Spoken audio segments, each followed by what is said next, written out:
దేశవ్యాప్తంగా ఉన్న కాంట్రాక్ట్ కార్మికులను మోదీ ప్రభుత్వం దోచుకుంటోందని సిఐటియు నాయకులు నరసింగరావు మండిపడ్డారు. కార్మికుల సమస్యలను పరిష్కరించాలని డిమాండ్ చేస్తూ విశాఖ జీవీఎంసీ గాంధీ విగ్రహం ఎదుట సిఐటియు శ్రేణులు మహాధర్నా నిర్వహించారు. ఈ కార్యక్రమంలో సిఐటియు రాష్ట్ర కార్యదర్శి నరసింగరావు మాట్లాడుతూ దేశమంతటా ఉన్న కాంట్రాక్ట్ కార్మికులను పర్మనెంట్ చేయాలని డిమాండ్ చేశారు. కార్మిక సంఘాలను అణిచివేసే విధంగా మోదీ ప్రభుత్వం అనేక చట్టాలను తీసుకొచ్చిందని విమర్శించారు. ఆంధ్రప్రదేశ్ లో ఉన్న 3 లక్షల అవుట్సోర్సింగ్ కార్మికులను పర్మనెంట్ చేస్తామని ఎన్నికలలో హామీ ఇచ్చి ఇప్పుడు మర్చిపోవడం సరైనది కాదన్నారు. తమ డిమాండ్లను తక్షణమే నెరవేర్చకపోతే కార్మిక సంఘాలన్నింటినీ ఐక్యం చేసి పోరాటం ఉధృతం చేస్తామని హెచ్చరించారు.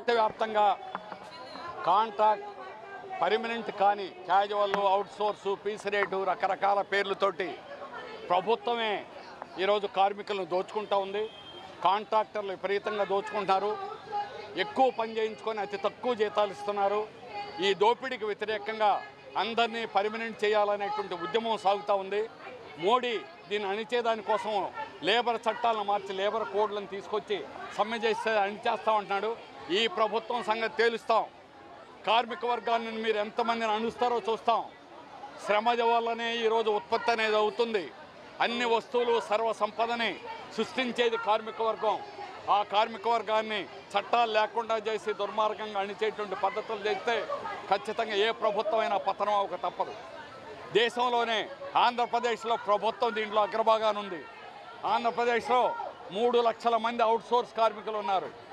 ఎన్నికల ముందు వీరందరినీ పర్మనెంట్ చేస్తామని చెప్పారు. ఒక్కరినైనా మీరు పర్మనెంట్ చేస్తారని అడుగుతున్నాం.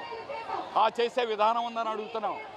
ఆర్టీసీ, ఎలక్ట్రిసిటీలో సగం మంది పైగా ఈరోజు కాంట్రాక్ట్ వర్కర్లు, అవుట్సోర్స్ కార్మికులతో పనిచేయించుకుంటూ ఉన్నారు.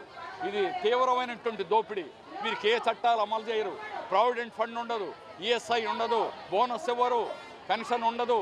ఏ రకమైన చట్టాలు కూడా లేకుండా దుర్మార్గమైన పద్ధతిలో చేస్తున్నారు. ఇది కార్మికులను ఈ రకంగా దోపిడీ చేయడం అనేటువంటిది ఎల్లకాలం సాధ్యం కాదు. కార్మిక వర్గం యావత్తును కూడా ఐక్యం చేయబోతున్నాం.